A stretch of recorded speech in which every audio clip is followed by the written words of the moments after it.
So I just wanted to ask, when you have so much in your plate, how do you set your priorities?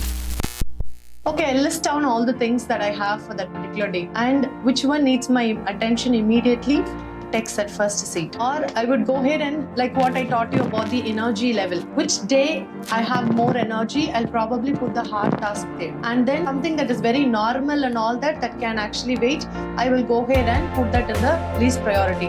Now you just go ahead and say like, no, my work takes the last priority because I don't want to enjoy my work. No, that's not how it works. Your priority has to be based on your energy level. When you have so much on your plate, you have to validate whether this has to be done only by Jennifer or can this be delegated to somebody else. Don't be a person always wanting, oh yes, come on, give it, I'll take it. If you're going to keep on nodding your head for everything, then you will be a person people can easily throw it on your plate. Say right now they have a buffet spread and Hepsi is keeping one on you, Vanaraja is keeping one on your plate, and Hinduja is keeping one on your plate, Priya is keeping one on your plate, Jaya is keeping one on your plate, Arul is keeping one on your plate, and they're actually saying, it's awesome, please try it, please try it. How will you feel?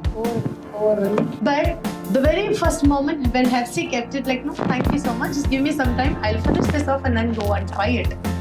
There you are setting out boundaries where you don't have to deal with all these people at all. So when you have so much in plate, you probably have to go ahead and check whether, do I need to handle this? Or can this be delegated to somebody? So just go ahead and find a balance on it. And if you wanted to set your priorities based on your energy level. At morning, I'm waking up early. How is my energy level? If I'm going to find very energetic and all that, I'll probably go ahead and do the hardest task at that time and get that off my plate. And then I'll go on with my other set of activities based on the priorities. And there will be timelines for certain things also, right? So work your priorities according to your timelines as well.